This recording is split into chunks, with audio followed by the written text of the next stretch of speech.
I thought we had enough ball in the first quarter to be able to take it through. We got ourselves on the back foot. I thought the physicality was twofold in regards to Australia, and our ability to execute under that pressure probably eluded us right throughout the game. Moments we were actually all right, we're able to pull it back, but not consistently throughout. So that's how it goes. Did the change in lineup, I guess, starting with Sophie and then Jo as well, was that any sort of surprise there? To be honest, I think they needed to do something. You know, we came in 2-zip, and I thought they did a brilliant job. I thought also Steph, with her shooting percentages and her leadership out there, definitely made a difference from probably what she's been doing in the first. So she really anchored it, and I thought also Liz as well. So those two are probably the stable pieces there, and they played very well today. I guess it was always going to be a difficult coming Australia backs against the wall, and yes. also playing home for the first time in so long. Yes. It's sort of an extra, gave them an extra sort of person out there almost. Yeah, definitely. I think the talk had been 1,000 days or something since I've played international netball. So not only for the Diamonds, but also for the fans or the crowd here, definitely important for them to put out the win. And I think also, once again, too, when you've got your backs up against the wall, then you've got to be able to do something about it. So wasn't surprising, I think, with the ferocity that happened out there, and probably our inability at times to be able to handle it as well. Arlene, your gun wing attack hasn't come to Australia for these last two games. How much did you give this to, particularly tonight in the midcourt? Yeah, look, my position on that, and it hasn't actually changed. We're looking at Constellation Cup, obviously, and then the next piece is also the Netball World Cup. If I think of our gun wing attack, we've got two actually that are here also. So we've got Gina Crampton, who's not here, who had been part of our Netball World Cup in 2019 and also on Commonwealth Games, and also Shannon Saunders, who's not here as well. So one of the things that we're really happy about is the depth that we're currently building in our mid-court, and the only way that we can give people the opportunities is against the world best. So we know and they know as to what needs to be worked on, and then I suppose our stages or planning as we lead into Netball World Cup. Mm. What did you think of that level of physicality, Nolene? You've already spoken to it a little bit, but probably was a level above the first two games. Yeah. Do you think it would be the same on the Gold Coast, and is it the umpiring?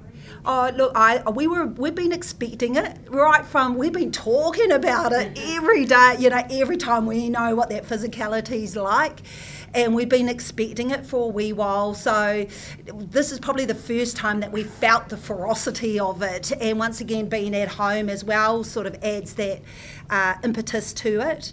I don't want to blame the umpires. I don't want to get into that, because there was moments where we could have done something with the ball, but we didn't. These are the things what I think Diamonds are renowned for, is that physical one-on-one, and our ability to rise is a challenge for us. Were you almost surprised that it didn't come at that level in the first two games? Yeah, what do you think? Yeah, I think we, as Noel said, we were expecting that level of physicality. I think we saw a glimpse of it at the start of the second test, but we managed to, I guess, dampen the pressure and take out the win. But yeah, definitely they came out tonight with a lot of power. They had the strength of the crowd behind them, and they really used it. Kelly, it's lovely to see you back on the field. I don't think I've seen you play in Australia before.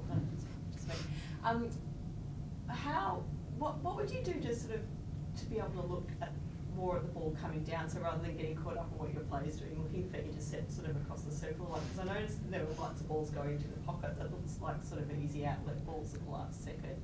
How would you sort of adjust a little bit to start looking outside and trying intercepting across the court rather than stopping the ball coming into your opponent? Yeah, well, the first job in my role is to stop the ball going towards the post and stop them from getting getting into a shooting position. So worrying about my player first, my job first, and that's when I can start looking at. I think Sophie did really well to, I guess, drag me back, and that opened up the swings. So something we can look at, and I think we, in that last quarter especially, we got the pulley system going a lot nicely, and it did force them to pass the ball around the edges a lot more, but definitely opportunity to attack out.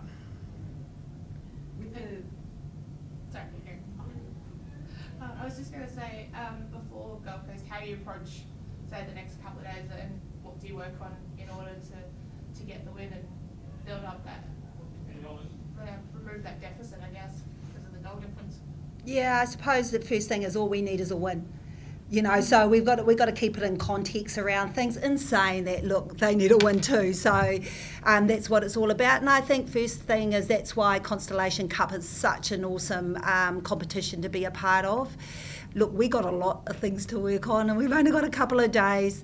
I think the transition or the turnaround from what Aussie did over our last second game is massive. So we've got 3 days if we can sort of work on that. Definitely, I think being able to execute under pressure is one thing, especially that man-on-man, really hard. We'll have another look defensively. Our style is zone or playing the space, so we don't get caught up in running one-on-one, but I feel tonight we did.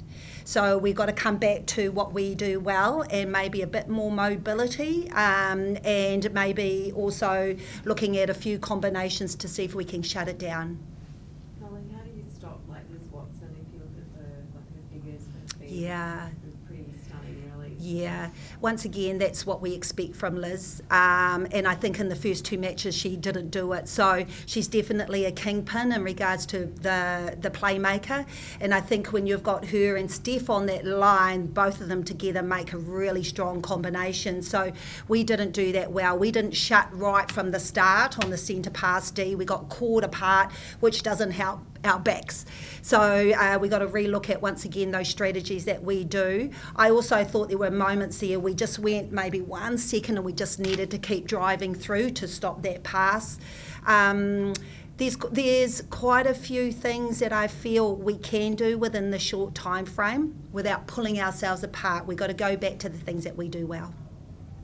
Obviously your focus is on the court. There's been a lot of noise about off-court things over here over the last few days, over the last week. Did you expect with all that white noise that the Aussies were going to come out like they did? I've been expecting every day. We've been expecting all the time, and we expect them always to bring their A game, whether it's Liz or Steph. That's what they're renowned to do, and I think we can only commend them with all the stuff that is happening behind the scenes and their ability to come back and put a really good performance out there. It's once again with the current players that we have, we're learning on the trot. Some of these players that we have, they're still very young, still finding their feet in the international scene, and I keep saying what better way to do it against number 1.